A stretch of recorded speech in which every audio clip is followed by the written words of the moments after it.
Good evening and welcome to Tucker Carlson Tonight. There's much fallout this evening, and there will be for months, stemming from the arraignment of the Republican frontrunner in Manhattan yesterday. And we're going to cover that in some detail. But we want to start tonight with a trend that we have noticed that might be worth knowing about, and it has to do with the dollar. For nearly 80 years since the end of the Second World War, the U.S. dollar has effectively been the currency of the world. For our entire lifetimes, there was virtually no place on the entire globe you could go that would turn down a 20.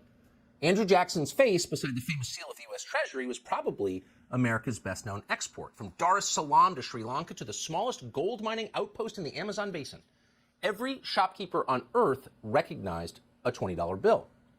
The dollar was universal, and not just universal in commerce, though the majority of international transactions were conducted in dollars, but universally held as a long-term store of value globally. The world's central banks stockpiled U.S. dollars, far more than any other currency. Now, most Americans may not have known that, or they did, but it doesn't matter whether they knew it. It was very good for everyone who lives here. Because there were so many U.S. dollars in circulation outside of the country, the cost of borrowing money inside the country remained artificially low. And that's one of the reasons that in this country, America, middle-class people could buy their own homes. The U.S. government, meanwhile, was able to run up astronomical debts without many obvious consequences. Now, from time to time, the Congress would debate something called the debt ceiling, but it was abstract. For most people, the entire topic didn't seem very relevant to their lives because for most of that time, it really wasn't. America printed the U.S. dollar, we controlled the global reserve currency, and that meant that for us, money was cheap. We had privileges that nobody else in the world had. It's been very nice, but what would happen if it ended? You don't even really want to think about that because the consequences would be too ugly, really ugly. But we started to worry about it about a year ago. Really the day the Russian military rolled over the Ukrainian border. Now, by itself, that was a destabilizing event. War always is destabilizing and always challenges the existing order. But it was the West's reaction to the Russian invasion that seemed ominous. Policymakers in the U.S. went insane. Joe Biden, helped by his Republican allies in the Senate, appeared to be determined not simply to topple the Russian government in some kind of regime change war, but to blow up the post-war economic order that had served the U.S. so generously for so long. So we thought at the time that the real threat to our future wasn't just the billions we were sending to Zelensky. That was reckless, but probably not going to end America. The real threat was the unprecedented economic sanctions that Joe Biden was allowed to, in fact, encouraged to impose. Those sanctions were supposed to hurt Russia. But even in March of last year, it seemed obvious they were going to hurt the United States much more than they hurt Russia. Here's what we said 13 months ago. We should prepare to lose our position as holder of the world's reserve currency. That is happening in slow motion. It's unmistakable. Now, the Biden people seem to have no idea this is going on, or maybe they want it to happen. Joe Biden was up there at the State of the Union bragging about how he took 30 points off the Russian ruble in a single day. Hooray, good for us. But once we stop celebrating our win, the destruction of the Russian economy, they deserve it. You got to wonder, is there a downside to this? Could it be a Pyrrhic victory? Let's see. These policies have driven Russia, China, India, Turkey, and other countries to accelerate their flight from the U.S. dollar. Now, to be clear, that's the majority of the global economy. This may be the most reckless and destructive thing any American president has ever done to the United States. So that was last year, and at the time, it was really just yelling into the wind. Those views were considered absurd, even treasonous. Biden and his Republican allies described sanctions against Russia as morally essential. So we seized oligarchs' yachts at anchor. We closed the Apple store in Moscow. We were all assured these were important victories, and anyone who asked questions about their long-term economic consequences was a Putin stooge. That was the consensus in Washington last spring, in case you've forgotten what it sounded like. The purpose of the sanctions has always been and continues to be deterrence. But let's also recognize the unique nature of the sanctions that we have outlined.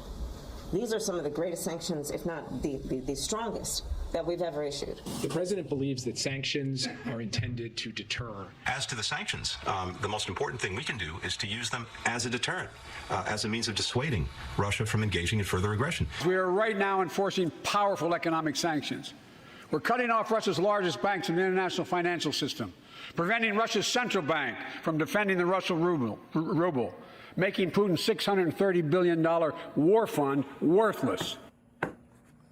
These people are such buffoons, and all the Republican senators nodding in agreement. You watch that and you wonder if they really believe what they were telling you. If they really did believe that, they're stupider than they look. these sanctions were never going to work in the way they promised because, unlike the United States, Russia does not have a late-stage finance economy. Russian oligarchs do not get rich from credit default swaps. They get rich from selling actual things that people need in order to live: oil, natural gas, iron, fertilizer, coal, wheat. By some measures, Russia has the largest resource economy in the world. Oh, okay.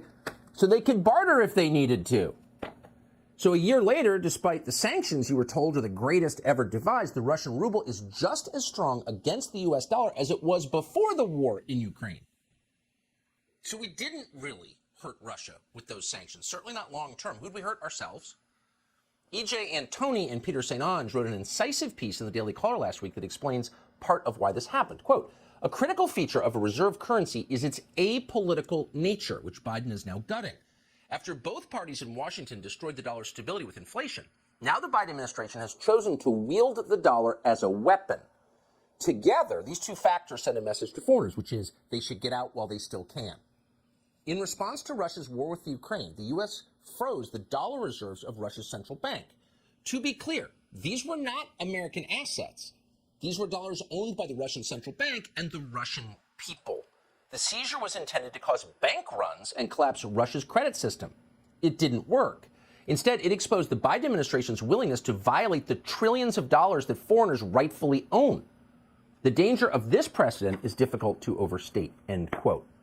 Now, all of us saw that happening, but you couldn't say anything because Russia, bad. We can't even watch their hockey teams. All right. But what do you think happened next as we were jumping up and down and talking about Winston Churchill? Well, smart foreigners, and there are some, believe it or not, started to dump the U.S. dollar. Why? Because the U.S. dollar was no longer a reliable store of value. Suddenly, it was a political weapon that could be wielded at will against anyone who held it. So what if you had a border dispute with one of your neighbors that the State Department hadn't authorized? Or what if you accidentally criticized transgender theology and irritated the Human Rights Campaign? Well, the U.S. government might denounce you as immoral and then confiscate all your money. Because they just did that with Russia. And as a result, dollars began to look much less appealing to the rest of the world. And so de-dollarization began. And it is accelerated at remarkable speed, almost without comment in the American media, over the last year. So Russia announced it will conduct business in Asia, Africa, and Latin America in Chinese currency.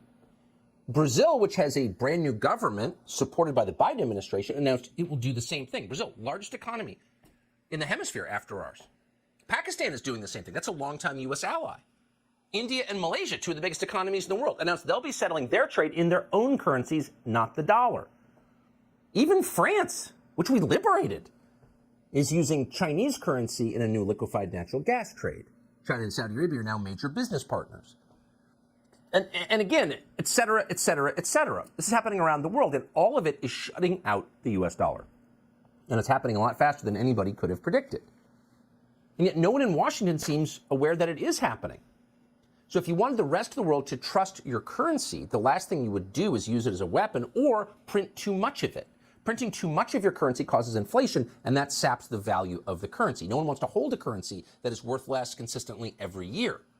That's sixth grade economics, but Joe Biden can't be bothered with that. So he's printing more money. Here he is last week announcing another $10 billion check. Not for you or East Palestine or anyone in our country who needs it, but for foreign governments. Working in close cooperation with the United States Congress, we plan to add another $690 million for new funding for the presidential initiative over the next 2 years. And over the course of 3 years, my administration intends to work with Congress to commit $9.5 billion across all our efforts to advance democracy around the world. We're all safer when that occurs. We've been asking for months for any Republican senator who supports this, whether it's Tom Tillis or John Cornyn of Texas, to come on the show and calmly explain why you support this. None of them have accepted our invitation. But at this point, you begin to wonder, what does the United States have that will retain its value over time? We should do an inventory of our assets. So Biden, as you just saw, is continuing to send the contents of our treasury, our dollars, to corrupt oligarchs in Eastern Europe and around the world. And yet at the very same time, and you should pay attention to this, he's selling off America's most valuable hard asset. That's our strategic petroleum reserve. Because unlike the U.S. dollar, oil, which is in the reserve, has inherent value. Oil is the densest store of transportable energy known to man. So unlike fiat currencies like the dollar, oil will always have value. That's why Russia is not now impoverished, because they have a lot of oil. But we have less because the SPR has been drained. In the last fiscal year, the Biden administration sold off 218 million barrels of oil, including bewilderingly, criminally, to the government of China. How much oil is that? It's more oil sold from the SPR in 1 year than in all previous years combined. So what happens when we empty it? Well, there's not much left. Oh, what about our gold? America's gold reserves have not been fully audited in generations. So they can say whatever they want, but the truth is we don't really know how much gold is in Fort Knox.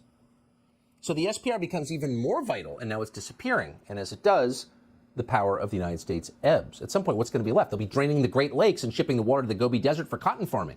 They'll be selling the curtains. So how do you fix this? Well, ending the war in Ukraine immediately would help, which we could do, because we're in charge of NATO, but we're not even trying. In fact, we're pushing even harder for a direct conflict with nuclear-armed Russia.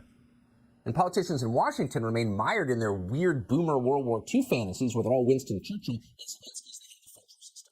can give them many examples, but we can't resist. Once again, the leader of the Republicans in the Senate, Mitch McConnell, last month. I'm going to try to help explain to the American people that defeating the Russians in Ukraine is the single most important event going on in the world right now. Defeating the Russians in Ukraine is not the single most important event in the world from the perspective of the United States. It's not even number 15 on the list. It's way below ending the importation of fentanyl into this country, and it's way, way below preserving the strength of the U.S. dollar. But if Mitch McConnell and Joe Biden and the rest of these reckless leaders have their way, an increasing number of countries will do what so many have already done, which is begin to reject the U.S. dollar. And what will happen then? Well, all those dollars will come home. And the value of our currency will plummet even further. And that will lead to poverty across the United States. And that will lead to the typical political and cultural volatility that inevitably follows economic collapse. Disaster. And we've seen it before. Of course, you know the famous pictures from Germany in the early 20s. Banknotes and wheelbarrows. When I buy a cup of coffee, that'll be 30 pounds of currency. Kids playing with worthless stacks of Deutschmarks. That was called Weimar, the Weimar Republic. And that government collapsed because of hyperinflation. And then economic collapse led to communist revolutions across Germany and ultimately to, fill in the blank, the Nazi regime. That's well known. In fact, it's a cliche at this point. But here's the thing that nobody seems to remember. What brought on the economic collapse that set the world on fire? Anyone remember that? Why did the German government blow up its own currency? Well, simple. The German government took on too much debt in order to pay for a pointless war. Yes, a pointless war did that. And if that sounds familiar, it's because exactly what we have done repeatedly for decades. We did it in Vietnam. We did it in Iraq. We did it in Afghanistan. And every time we got away with it because uniquely we held the world's reserve currency. But this time could be very, very different. A war against Russia will be the last war we can afford to fight. Subscribe to the Fox News YouTube channel to catch our nightly opens, stories that are changing the world and changing your life. From Tucker Carlson tonight.